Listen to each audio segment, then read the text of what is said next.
Welcome to the Radiant Life with Tatiana. I am your host, and I'm obsessed with empowering you to live and create the best life possible. I'm a master mindset coach, breathwork facilitator, and a passionate little Latina who loves sharing the magic behind your subconscious mind and energetics. If you're looking to uplevel your mindset, learn all about spirituality and manifestation, and to be inspired in making a change to embody your best self, you are in the right place. My goal is for you to see and unlock your limitless potential, to have the tools to break free from the chains holding you back so you can create and live your most radiant life. I am so excited to have you here listening today. Now let's dive into today's episode. Hello, loves, and welcome to the Radiant Life podcast. I hope you're ready to feel inspired by this badass, juicy episode where I got to interview Rachel Gibler. She's a 3-time entrepreneur, coach, speaker, and the host to It's Fucking Spiritual podcast. And she's on a mission to help you remember who you truly are and support you to help you manifest your dream life and business. In today's episode, she goes deep and has so much wisdom to share. She goes over her story, how hitting her darkest, lowest points became a part of her story and how she rose up from it. Her story around being an atheist and embarking on her own spiritual awakening and journey. And how this last year she became aware of no matter how much success or achievements you may have accomplished, how if you're not full and happy with yourself, it may not be enough. And she really breaks it down how she was able to move through this last year to truly feel that happiness and fulfillment inside. She shares how she overcame doubt and fear during her journey, owning all of who you are, how somatic healing, this work has helped her let go of things that no longer served her and who she was becoming. And you guys, so much more. She has so much value and wisdom to share, and I hope you feel the inspiration that I did when interviewing her. Without further ado, let's just dive into today's episode. Hope you enjoy. Hello, and welcome back to the Radiant Life podcast. Today, we have a very special guest. We have Rachel Gibler on, who is a 3-time entrepreneur, coach, speaker, and a podcast host to one of the top spiritual podcasts, which is called It's Fucking Spiritual. And she's all about blending ancient wisdom with this bad bitch energy and really here to help you manifest your dream life and business. So welcome, Rachel. I'm so glad to finally have you on the show. Yes, thank you so much for having me, Tatiana. I'm honored to be here. You guys, I persisted. We were just talking about this before. I was like, persistence is key. And I know we say this a lot in my episodes where Evan talks about it, but I was like, I need to have you on. I've been watching her journey, just from your lash lounge to then coaching. Yeah. To then this brand, like you announcing the podcast, It's Fucking Spiritual. So I'm so excited to have you here, but I would love for you to start with introducing a little bit more of like who you are, what you do, and how did you get here? Because I was able to witness it, but I want everybody to hear your journey because it's a cool one. Beautiful. Thank you. Well, first off, I just want to acknowledge you for the listeners. Tatiana was so persistent in getting me on her podcast, messaging me, supporting and emailing and all the things. And finally, I was like, okay, I need to come on this podcast because I respect it. I'm here for it. I love it. So that is a lesson in and of itself. You guys go after what you want because Tatiana is a badass when it comes to that. So thank you for just being on the journey and for being here. And it's so wild. You've been around since the Lash Lounge days. So for those listening and those of you who might not be familiar with me and my story, hi, nice to meet you. My name is Rachel and I am a 3-time entrepreneur, she said in the intro, and it's been a journey getting here. I owned some brick and mortar eyelash extension salons before I embarked on my spiritual path and now what it is that I do. But ultimately, my mission and my vision for the world is showing up so authentically in my truth and as myself that it inspires other people to do the same. And ultimately, I help people come back home to who they really are. And so that's in a nutshell my mission. But I think to answer your question of the journey of how I got here, so really give you the Cliff Notes version. The story really starts when I was 16 years old. I am an only child to two incredible parents who have been in love since the age of 13. And from the outside looking in, I had a really picture perfect life. And in many ways it was. And my world came crashing down when I was 16 years old. My father was in a freak accident and passed away within 24 hours. And so my entire life turned upside down. And during that moment, sitting in the hospital room with him, I had a knowing rush through me. It was this like voice. And to this day, I always say, I swear the voice was not my own. And it said, this won't be all for nothing. And it was like, I knew I was going to do something with the story. And then months passed and the anger set in and the realization that he was never coming back. And I lost sight of that voice. And I was sent really on an 8-year downward spiral and got into an abusive relationship. I was abusing drugs and alcohol. I was just partying. I was living in Miami, which I know you live in Miami. I was having a just really challenging time for about 8 years, and was numbing out from all of the things that I deeply felt inside. But there was fleeting moments in the chaos where I would have the voice. So I'd take the pill, or I'd take the shot I knew I didn't want to take, or I'd be in a fight with that partner, and I would have this voice and it would say, this won't be all for nothing. And I found myself at the age of 23 years old, working in a corporate job that I hated, 80 hours a week in sales for someone else, running me into the ground, making $30,000 a year, numbing out again on the weekends, blacking out, going to bars, doing drugs, like just completely unconscious to this world. At the time, it's really important to note, like, I was atheist. I didn't have any belief outside of myself. I wasn't spiritual. I judged a lot of it. I had no framework, which is also one of the reasons I believe that I did go down such a dark path after my father passed, because I just believed that the universe, the God, whatever you believe in, like, was out to get me. And I really didn't have any belief beyond myself. And I found myself at the age of 23 feeling like I was running on a hamster wheel, living someone else's life, in a life that I didn't want to create. And I was crying to my mom on the phone one day on my lunch break. And I just said, I just wish time would stop so I can think. So I can think and pause and like make something. Like, I don't even know what's happened. This has been a whirlwind over the past 8 years. And what I know now, the universe, your wish is my command. I myself was in my own freak accident. I shattered my leg and I was forced to take 3 months medical leave. And I was pissed, y'all. I was pissed. I thought, like, are you kidding me? Like, see, this is proof that the universe is out to get me. And, you know, my life sucks and all this stuff. And then I had the knowing. And 2 weeks into my recovery, I heard the voice again. And it said, use this time wisely. And this won't have been all for nothing. I like get emotional, even like choked up telling that story, because I decided in that moment, this is going to be the story that I tell when I look back. And this will be the moment, like, oh my gosh, it's like getting to me even and sharing it now. It's like, this is going to be the moment that I change the rest of my life. And this is going to be the rock bottom that I build the foundation that I create everything else upon. And I knew, like, I knew that this would be the story and that we would be sitting here one day, 5 years later, me telling you the trajectory of this. And that I would say that was the moment that changed my entire life. And it was. And so I dedicated 3 months in bed to being sober, not taking the pills that they prescribed me.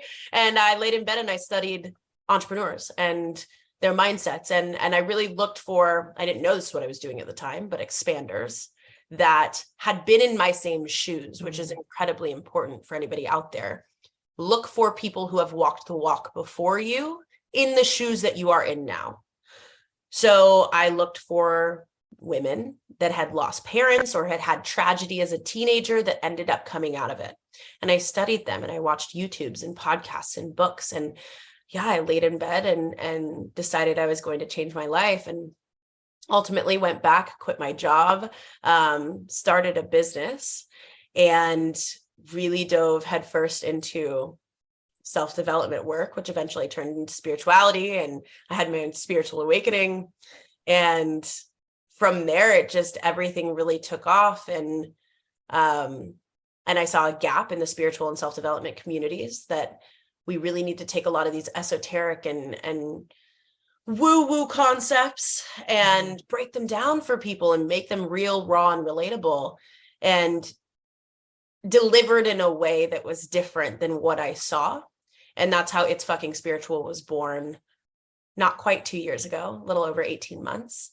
And it took off, and the rest is history. And now we're here. So that is the story. That is the Cliff Notes version. That is beautiful. I get goosebumps like hearing that, because you really turned your pain into purpose, like to a whole new level. When you I was in corporate at one point too. Did you ever have like any doubts or beliefs after that moment where you're like, no, this is the story?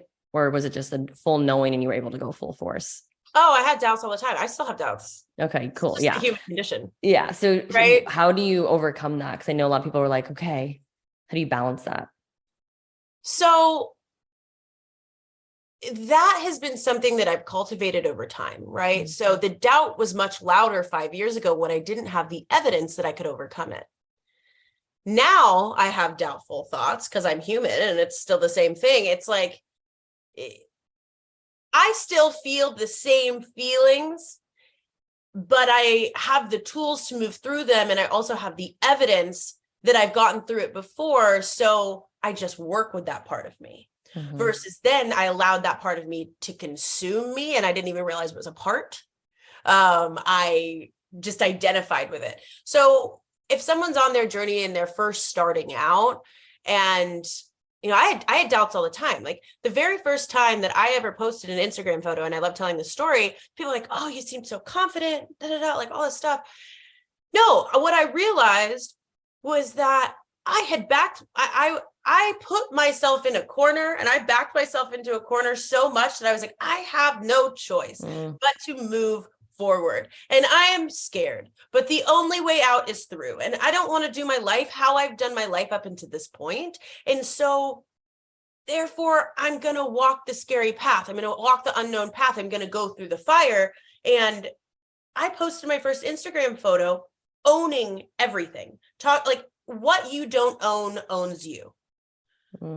So what I realized is like, I had all this darkness. I had all this shame. I had all these beliefs about myself. I had no self-worth. I mean, I had been in an abusive relationship for a long time. I had taken so many actions that I was so embarrassed of, done really dumb stuff when I was drunk. Like I let all of those things weigh on me of like, I could never teach anybody. I could never show up and share my story. So I just was like, you know what? Darkness can't thrive when you bring it to light. Yep. No one has a hold over me that I own within myself. No one can hold anything against me. So I decided I'm going to share all of it. And those were my first posts on Instagram. It wasn't that I didn't have doubts. I was terrified. I chucked my phone across the room after I made my first post, and I did it scared. Mm-hmm. Yeah. And then as you do that, like, don't expect to come out the gate as your most confident version. Walk through the fire and allow yourself to feel the doubt. Allow yourself to feel fear. But what's the alternative? Stay exactly where you are, right? Mm-hmm. So weigh your options. Pan out a little bit. What if it works out? What if it is great? Okay, what if the worst thing ever happens? I was like so scared and of judgment and all this stuff. And all of that happened. And I'm still here. Yeah, so thriving, crushing it. And so it's like, you realize how resilient you are when you choose to walk through the fire. So do it and build the muscle, and it'll get easier over time. Heck yeah. I love that. I remember seeing like a quote once saying, everyone has fear and doubts. The difference between successful people is that they don't let that dictate anything, and they face it head on, and they just move through it. And one thing I absolutely love about you, and you've inspired me, is like, you show it all. Like, you are real as fuck. And I think that is what we need more of in this culture, in this social media game. And even in the spiritual community and personal development community, because I've been there where I'm like, who am I to be a coach? I have to be like proper and all this shit. And I'm like, I can't swear. I used to get judged for swearing. Yeah. But it's like when you just like own it. And I love how you said, like, nothing owns you unless you own it. Yeah. Fuck Thank you for that reflection. Yeah. It's, we need more people showing up exactly as they are, especially in the age that we're in with social media. I think social media gets a lot of hate for the fakeness of it and the showiness of it. And, you know, everybody shows their best self or whatever, but it also can be a really powerful tool for connection. And it's all about, social media is neutral. It's all about how we use it. And I think if we have more people showing up in their truth, and like, I'm so honest. I'm like, I've crushed so many goals and my vision board and all the stuff, like from 4 years ago that was on my vision board. I created that. I have that now. And the bars kept moving. The bar always kept moving. And I'm still a human, and I still have bad days, and I still have doubts. And it's like, just reaching a certain level of success doesn't mean that you outgrow all of those things. And I just think we need to be like much more honest about that, especially in the coaching industry and in this space. I agree. And like, even just what you shared a few weeks ago, I don't know when you posted just about, you know, self-tanning, you still own things, and you're still showing things that you're working through, even though you have had so much growth and success. Like, there's always more. You know, it's really interesting for those of you that are like, what about the self-tanning thing? I'll give you a little bit of context. I self-tanned for 20 years of my life every single week. I'm a ginger. I'm a redhead. If you can't see because you're on a podcast, but like, I'm a redhead and I have very pale skin. And my mentor, very dearly close to this man, Garen Jones, I was at his house and we were going into like a ceremony, not plant medicine, but like just a sober ceremony. And it came up for me, and he's like, what's with you always spray tanning? And I was like, no, like, we're not going, why does that matter? Why does that matter? That has nothing to do with my business right now. Like, why does it matter? And he looked at me, and this man can just like pierce through your soul. And he said, anything that has a hold over you is your God.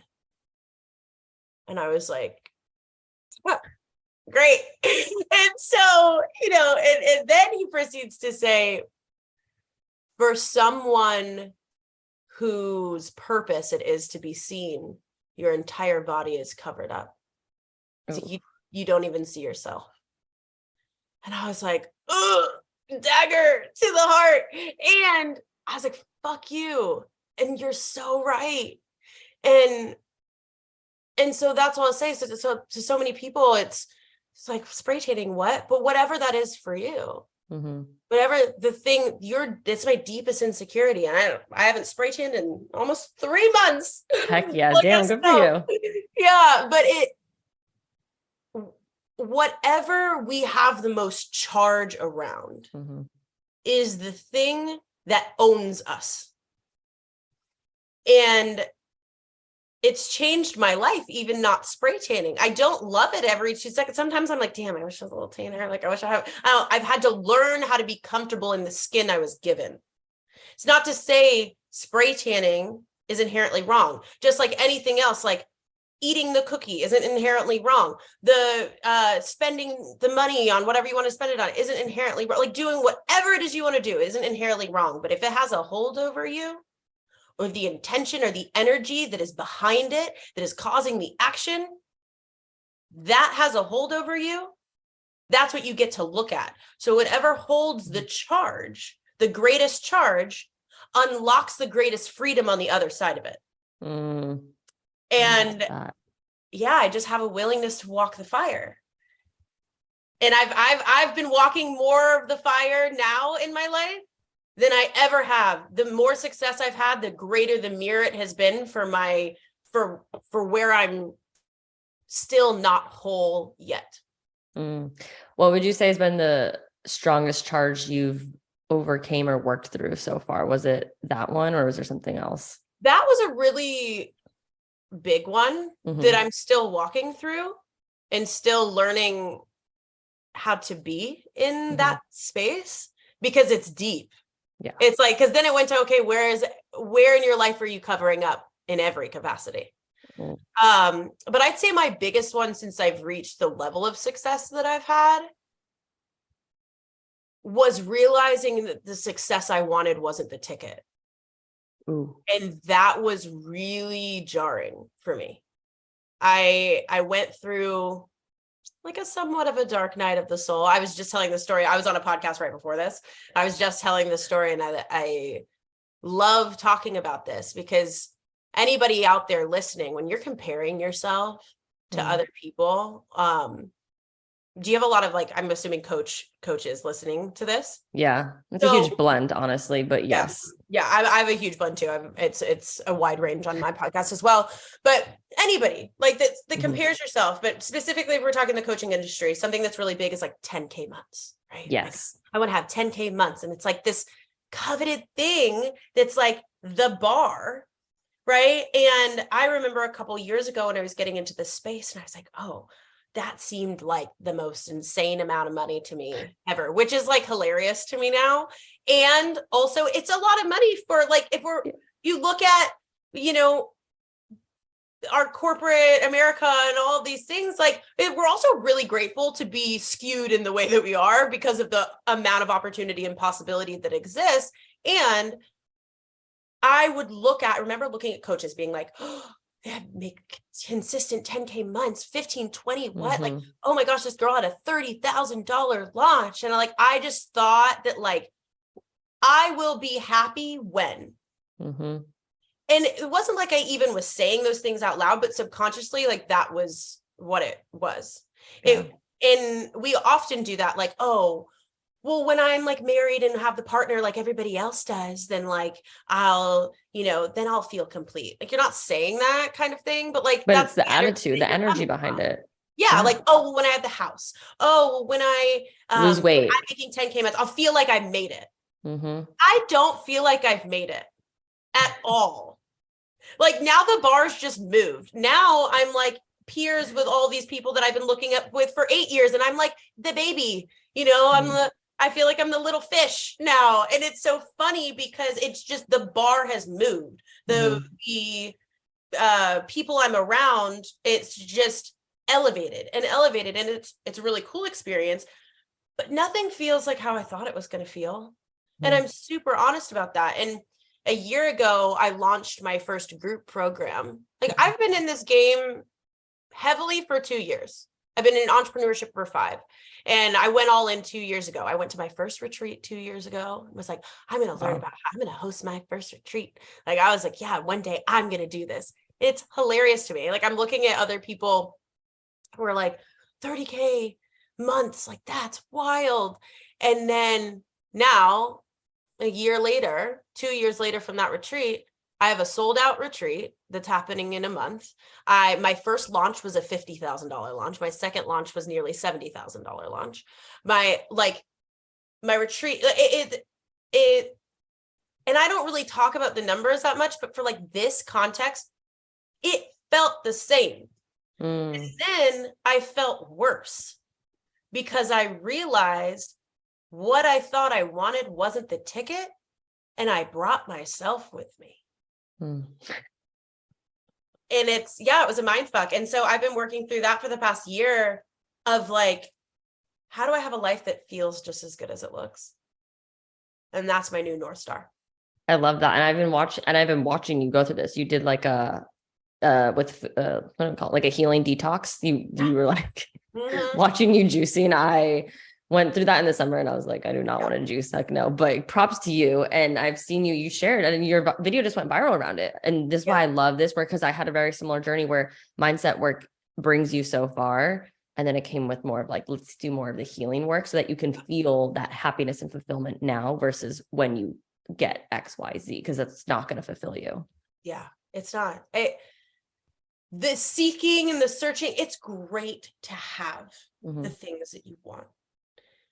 And when you get to a certain point, it's like the Maslow's hierarchy of needs, like when your basic needs are met, which for many of us listening to this podcast is the case. You have a roof over your head, you have food in your fridge, you have clothes on your back, you overall are taken care of to survive.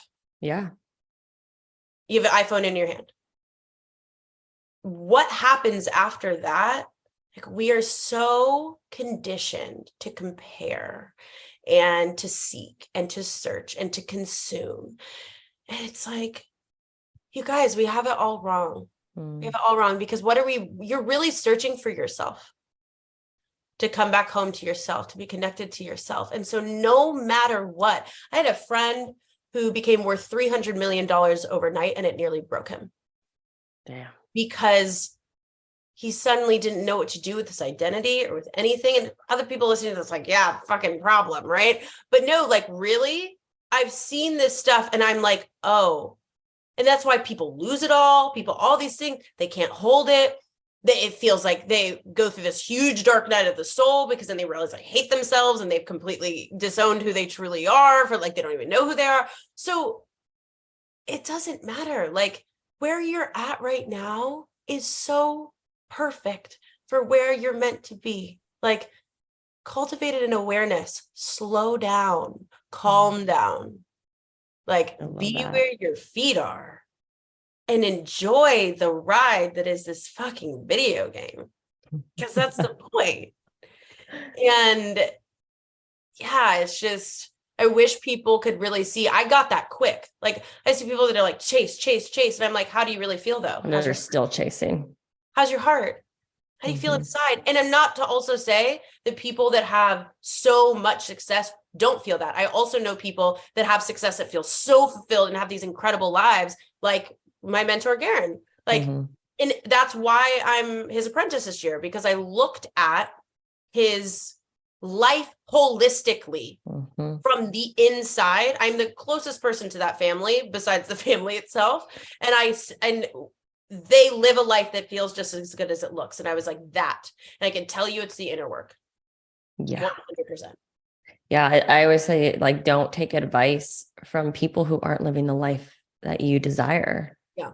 And same with mentorship. And you can feel it with his presence. I remember I like learned who he was on a YouTube video with Sky. He did an interview. Yeah. I had a question about that. What would you say? What was your first starting point when you came to that realization to start doing that work around yourself to feel that like happiness and fulfillment with you?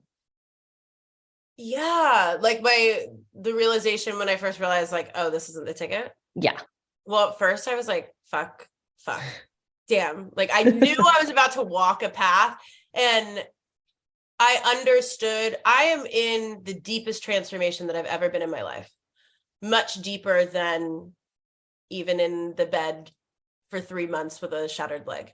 You can feel it, by the way. Like, and I think it's beautiful, because I love witnessing that, because I feel like, wow, this is fucking real. This is real. Yeah. Just want to acknowledge you for that, because you can really feel it and see it. Thank you. I appreciate that reflection a lot. I realized I needed to strip away every single thing that was on top of the true essence of what I was creating. So what I mean by that is, at the time I was still drinking, I was prescribed pharmaceuticals. I was taking Adderall. I'm like super, like, I'll just tell anybody, whatever. Yeah. Like, I'm just really honest. Thank you. Like, I appreciate it. Yeah. I like, and you know how many people in this industry, like, I was addicted to a nicotine vape. Which, by the way, I live in Austin now, and I see all these spiritual people that are ice baths, this, that, and all of them are smoking a nicotine vape. I'm like, guys, what on earth is this? So that's what I'm saying. Everybody's human.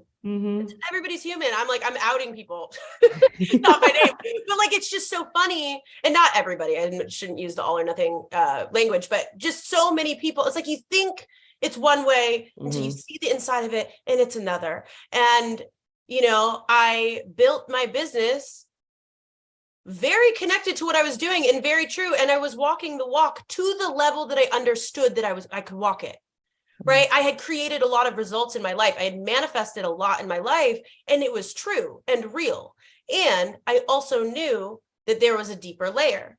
And so I understood. And I also, by the way, when I say I was on Prozac and I was taking Adderall and stuff, and like, there's nothing wrong with those things. By the way, I want to say that as a caveat, for the time and place that you need them. But again, it comes down to the intention and the energy. And I realized I was running on artificial energy that was allowing me to produce and feel a specific way. And I was like, who am I without this stuff? I have been prescribed something since the age of 11. Damn. So for me, I knew I needed to strip it all away. I'd been on birth control for 14 years.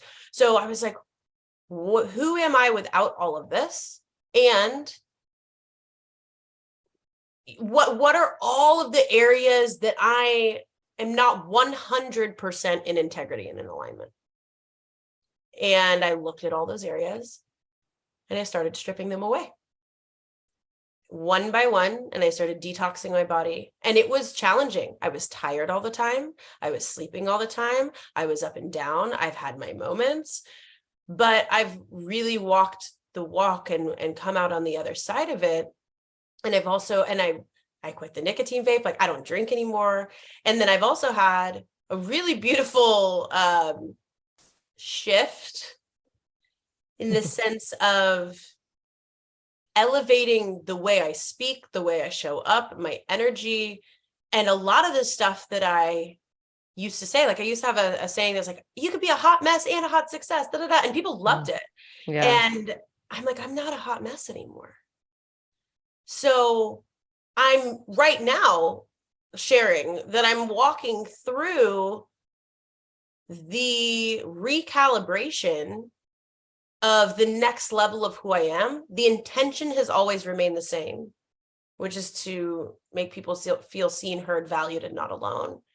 And to remain real, raw, and honest. But this is the real of it. I don't drink anymore. I used to say, you can drink tequila and tap into the divine. I don't really drink, like, at all. I take care of myself. My everything's grown massively and quickly. And I'm still learning how to show up as the new version of myself while also still remaining and being the same in person in the sense of my intention. And that's something I'm still walking through. So it's been a journey for a year. I give you credit. What would you say was like the hardest, I don't want to say thing to give up or thing to let go, whether it was an identity or a part of you or alcohol, just something to overcome? What was the hardest? You know, it's interesting. The giving up of those things was the easy part. It was challenging up until the decision of it. And I almost don't even want to say it was the decision. The decision chose me. And I'm very much a person where once I see, I can't unsee, and then I have to walk through the fire. Yeah. I get to, but I also have to. Like, it's just like, well, great. Once the veil is lifted. Do it because I'm like, okay, like, here we go again, and this is my life, and here we are. But no, I joke about that, but it's an honor. True though. To walk. It's an honor of my life to be the person that gets to walk it and to share it in the way that I do. Yeah. But people always say, "Oh, you're giving it up. You're giving it up." That is not what happened for me. I did so much somatic trauma work that the desire left my body. Ooh. And it was in an instant. I did not go through withdrawals of the nicotine pen. It left my body and I was complete. And I was at a retreat and I had just like screamed for about an hour. I was doing really deep somatic work and my whole body was shaking. I sweat through all my clothes. And I looked at one of the practitioners, the facilitators there, and I said, I don't know what to do with this. Whatever. My mind was blank. That often happens when you're doing somatic healing work. because the trauma is trapped in the body. I was like, I'm not even thinking, like, I don't, and she said, why don't you just take a walk and like allow, maybe you don't need to know, just allow it to unfold. And I walked downstairs, no one was around. And I went to my backpack. And the first thing I would have done would be like, well, they told us not to vape or do any substances and stuff, but like no one's around. So let me hit this really quick. Like I would have like totally, and I had that thought and it was an automatic thought. And then I looked at the vape and then I very calmly walked to the trash can again, as if it was not me doing it. And I just threw it out. Oh. And I've never smoked a vape since. And that was, I don't know, 6 months ago. And so those parts, and you asked what was hard, but I want to actually say like the parts that people think are going to be hard, that was the easy part. It was simple and there wasn't drama around it. The most challenging part has been the identity piece, I think, because we're always growing and changing. And if you're really, truly like walking the spiritual path, the path of self-development, like truly, you're constantly evolving. And that can be really jarring to the ego of like, so who am I now? Yeah, so much uncertainty. What I used to say doesn't resonate with me anymore. And then it's like, well, am I leaving all of the people behind? And it's like, no, maybe they're just coming with me. And I care about my community so much. Like I don't have followers. Like I have a family of people and I love them. Like I cry every time I freaking think about it. And I've been so worried about like, am I leaving behind? Am I alienating people? Is it not going to be relatable anymore? And I'm like, maybe that's like the relatable part. It's just like, hey, this is where I'm at now. And here we are. And it's okay. And you guys can come along for the journey and we're all growing together. But it's been a mindfuck for sure.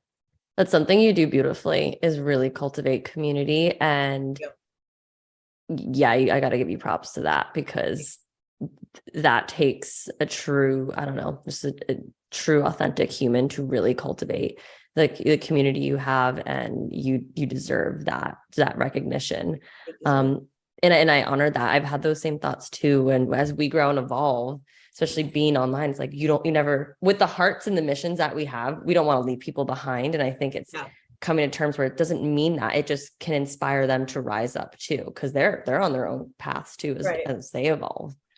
And I think it doesn't give people enough credit. Like I've had to really like realize that too. I'm like, there's an entire world out there and people are going to resonate or people aren't. And it's the same energy of like, if you're like even new to your self-development path, like the people around you that like knew you from high school or college or whatever, and you're like, oh my God, are we going to leave these people behind? It's like, well, the people that are meant to come with you. Like this is the essence of growth, and all we're meant to do, I believe, is walk the path of our truth, and for me at least, be an example of what that looks like in a really messy way. Like just you're raw, you're human.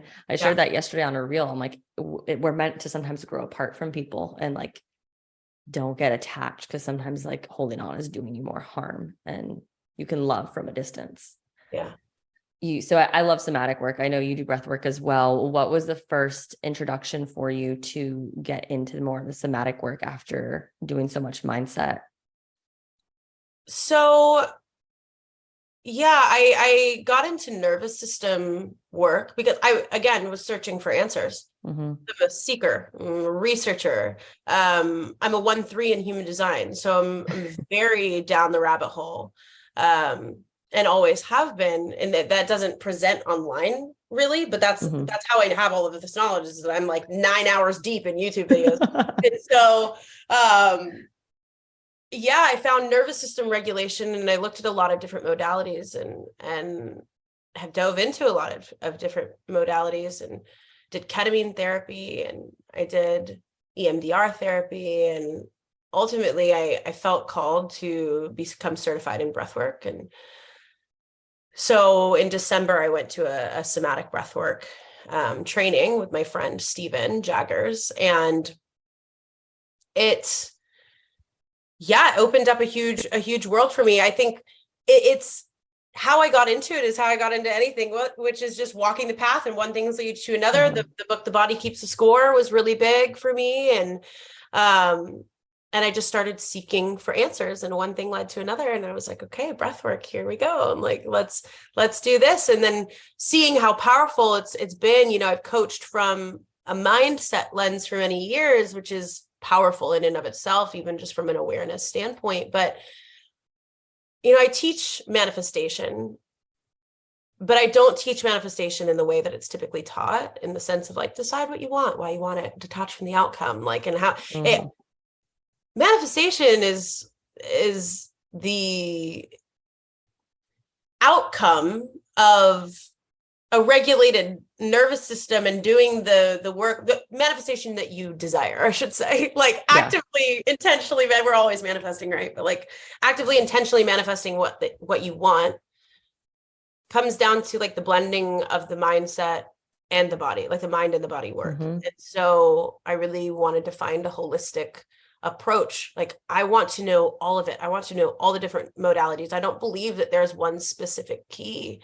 I believe that all of those are pieces to the puzzle that actually work together to help us create a truly fulfilling life. But yeah, I walked the path, and it still continue to. I love that. Yeah, I say, like, for me, manifestation, it's like when you come back to know who you are and you are being that version, that's when you manifest. It's not doing these tools. We're doing it all the time. And when you are whole and healed, you're at such a higher vibration where more manifestations come into fruition into your life, right? Yeah, it's an outward representation of what you feel internally. It's an overflow of the life. When you have a truly fulfilling life filled with things that you really desire, it's because you did the internal work over and over and continue to. It's not something that you do and then you have. It's like, no, you do and you be all the time. Something my mentor says that I love is, weeds need nothing to grow but time. So we're constantly needing to pull the weeds and plant something beautiful in its place. If you don't tend to the garden, that garden's going to get overgrown with weeds, because we are up in society against our conditioning of 20, 30 years or however long, generational conditioning, right? We're up against all of the different things that we're bombarded in society and people around us, and different, like, there's so much conditioning that's working in the opposite direction. So you have to clean your own house all the time. And it's a way of life. It's a way of being and moving in the world that ultimately will result in the things that you desire. But when you get them, it's going to actually feel good. Yeah, I love that. There's no destination. It's just a journey. It's like part of life. I mean, the only destination we have is when we die, really. Like, so it's like, let's enjoy the destinations now. Yeah. Like, that's it. I love that. That's a good way to put that one. I haven't heard that one like that. I never said it before. So mentorship, would you say that's been one of your biggest keys in supporting you throughout your entire journey? Oh, absolutely. Absolutely. I would not be here without my mentors. Yeah. Every single piece has been a piece of the puzzle and a piece in my own involvement. Mentors are everything. The number one thing to invest in is a perspective shift over anything else. So people think, oh, you invest in, stocks, or you got to invest in your business, or you got to invest in hiring a VA to help you, or you got to invest. No, you got to invest in a perspective shift. If you can only see through the little tiny, like in a door, like that little tiny hole, right? You're looking at it, and that's your perspective, and that's what you think you see. I'm trying to help you open the whole door. Like, otherwise you can't change what you're not aware of. Yeah. So the mentorship, all of the mentors that I've had have played the perfect role in the exact time that they're meant to. And it's been by far the greatest catalyst for my life is having someone help me who has walked the path before me. Yeah, they guide you, they save you from time and mistakes. And my favorite part about mentorship is like they see you already for, this is probably what you do with your clients, right? Like you see them, you hold a vision and you're like, no, we're going to get you here. Like, and they support you and really step it into that potential. Yeah. Yeah. I don't coach people from where they are. I coach people from who they are, truly who they are, not who they think they are right now in this moment, but the truth of who they really get to be. And it's a mirror. It's absolutely a mirror, and it's extremely powerful. And I think people underestimate the power of someone holding that up for you consistently over time. I will say, you know, it matters who you invest in and when and how. But everybody does, it does serve such a purpose. Be discerning and in why you're investing, and do it for the right reasons. And it's always serving you in some way. I love that. Like, trust your gut. It's like saying, don't take advice from someone who isn't living the life that you desire. Same thing when you invest. Yeah. 100%. I love that. And don't expect them to be the ticket. Like, also know that like you get to do the work, but it's so extremely powerful when you're in alignment with a mentorship, the way that will skyrocket your life. Yeah, it's done it for me too. That's the definition of like when you quantum leap and you're just a whole new person. Yeah. It's so much fun. I love it. What would you say as we wrap things up? What's something that you wish you could just tell your younger self, or something your younger self would have needed to hear from this wiser version of who you are now? Stop trying to skip ahead. It's all working out for you. When you try to speed up and you want everything now, you're skipping steps and you're slowing yourself down. So instead, be where your feet are and do the next best thing, and accept where you're at and love where you're at. I spent years of my life trying to skip ahead and like kind of circumvent what I really needed to do and cut corners and do all the thing and jump. And I want to quantum leap and jump and jump. And that was bred from, you know, comparison and thinking that I wasn't good enough exactly where I was. And I was good enough exactly where my feet were right now in this moment. So yeah, like allow yourself to be where you are and stop trying to make it happen fast. Patience is the highest form of leadership. And I am more patient than I've ever been in my life. I love that. That's beautiful. Thank you. I know so many listening love to hear like resources or people's top favorite books or things that really made an impact in your life during your spiritual and personal development journey. Do you have any that you'd like to share? I'm sitting in a sea of books behind the computer right now. So many. I think that really depends on where the person is in their life. I'm going to give an OG, like the Law of Attraction. Abraham Hicks has been a North Star for me. The Success Principles by Jack Canfield was the first book that I ever read, in self-development. So that will always have a really special place in my heart. I'm trying to think what else. Are you reading anything now? I am actually. Right now I'm reading Money Magic by Deborah Price, who Deborah is very close to me, actually. She is one of the people that she's the OG money coach. She's in her 60s. And she has done a lot of archetypal work with money specifically. And I'm working through a lot of it right now with her directly. She's a coach of mine, mentor of mine as well. So that has been a very game-changing book for me, working with the different archetypes with money. I'm going into some love that. Deep corners, but that is the book that I'm actively. I usually have a lot of books that are kind of open, but that one I'm like down the rabbit hole currently. Down in it. I love it. I'm currently finishing up A Happy Pocket Full of Money. Mm-hmm. If you've seen it, I love it. Yeah, it's a good one. Awesome. So what can we expect from you? Do you have anything you're working on or any plans for the rest of the year? There's so many plans right now. So I've been in a foundation building season as I moved to Austin, and the podcast is about to relaunch. So if you're listening to this, come listen to my podcast. It's fucking spiritual. That is what I'm known for. Yes. We have 111 episodes that are out now, and we'll be launching again here soon in the next month or so. Ooh, okay. So I'm super excited for the relaunch of that and what's going to be happening there. It's going to be a really big shift in the podcast. Cool. I'm excited. So definitely come to my space and watch that. I have a group program called Manifestation University. If you want to learn a lot more of these principles and this work and how to apply it to your life, actually in a way that's applicable. So understanding the woo, I very much bridged the gap between the woo and the work. I have a course that right now you can buy self-paced.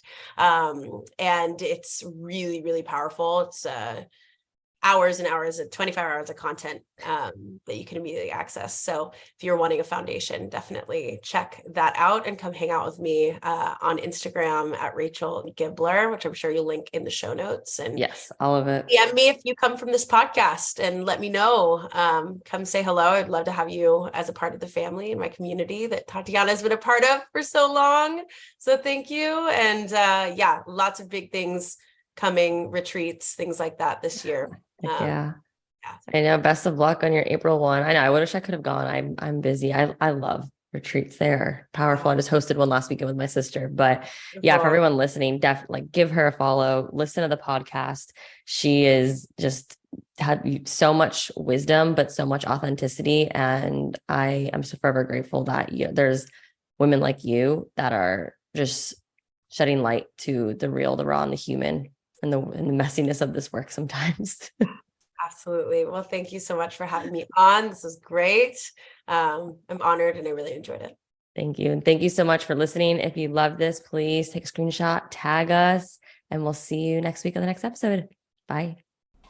Thank you so much for tuning in today. If you enjoyed today's episode, please be sure to share it with me and write an Apple iTunes review so I can keep the good stuff coming your way.